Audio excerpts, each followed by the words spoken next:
Today, I'm gonna recreate this video that I made when I was 12 years old.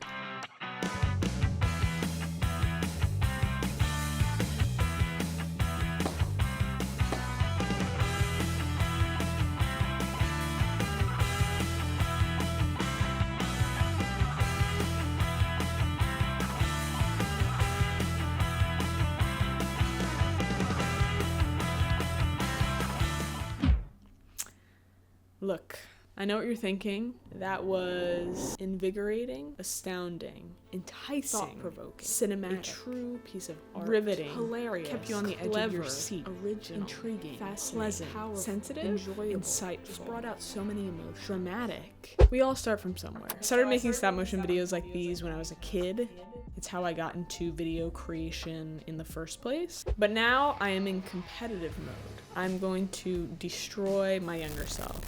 And I will have no mercy making this significantly better than 12-year-old me. It's game on. Let's break this video down real quick. Strong start here. We open with this amazing title card. I did not make this. This was, I believe, an iMovie. I think it was called iMovie HD. And there are a bunch of like text title templates that you could pick from. Wow. Ooh, nice. There we go. Oh.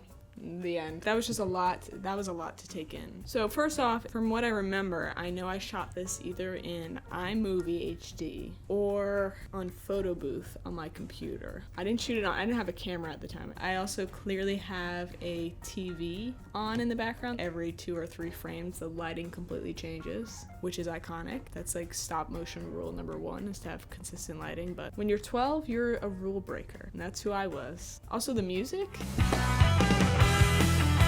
By the way, this is Play-Doh. I used literal Play-Doh. This has to be like 2 frames per second, which is why it's so choppy. I also love how the ending just doesn't make sense. Like, we don't know who won. And of course, like the end title is pretty sick. This is next level. So my plan with this is I want to keep it pretty close to the original. Same kind of fighting sequence and just maybe add a little bit more to it. I have a good understanding of stop motion, but I haven't worked with clay in like this capacity since I made this. But as always, we will wing it. Let's get animating.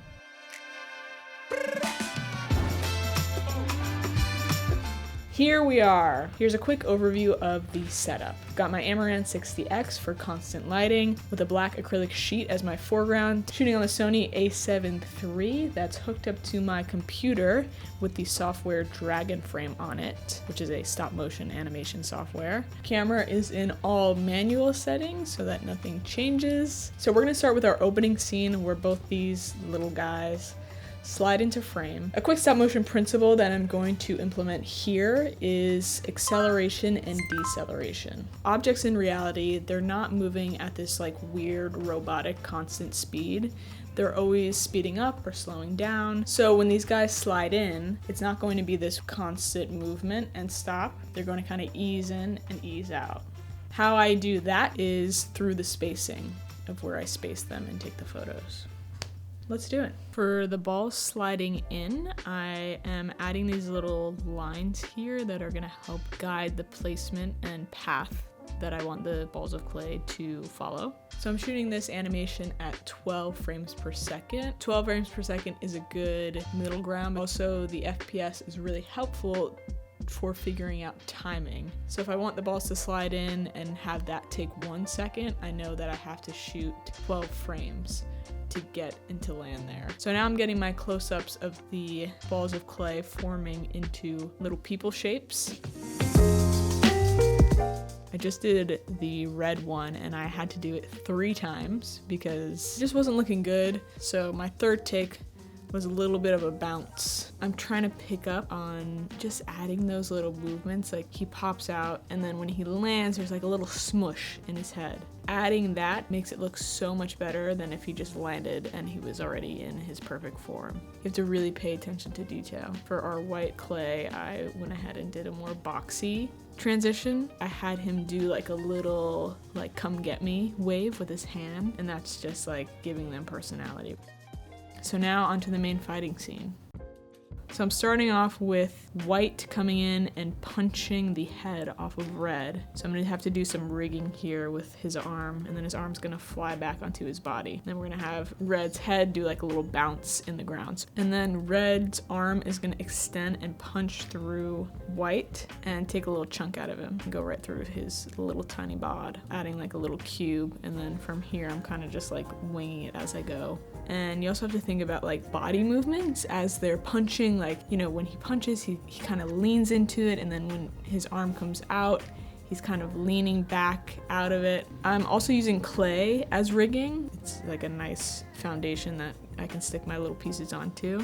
And so I'm using that to basically animate the little cube that came out of him. It's gonna fall into the puddle, and then the puddle's gonna smush up into a ball, and then we're gonna go into like this scene between the two of them where the ball runs over red. I wanted to try a shatter technique for the end. The white ball is gonna ricochet and hit red, and then they're both going to land on the ground and shatter into like a bunch of cubes. Doing the motion of the shattering is really interesting. Like, when does it go from a solid ball of clay to a bunch of little cubes? How does that look? I'm really trying to get like that slide effect, like the cubes are landing, shattering, and then sliding. I'm having to really pay attention to physics. We ended with about 356 frames, and that equates to just under 30 seconds. 7 to 8 hours to animate, which is crazy for 30 seconds. And then after importing all our frames into After Effects, I removed all the wire and clay rigs by using masks, which erased to clean background frames I captured while shooting. Once I had my final sequence, I added keyframes to create movement and make it feel more like an action movie. And to wrap it all up, threw in some sound design using Dave's sound pack to create our final video. But first, I'm creating anticipation for the final reveal because I'm sponsoring my own video with the announcement of the paper assets pack that I created. You've seen them throughout the video, insanely cool and stylish assets and textures. Get that stop motion handmade effect on any clips or graphics for your client work or your personal work. Super easy to use, so feel free to check it out. And without further ado, here's our final animation.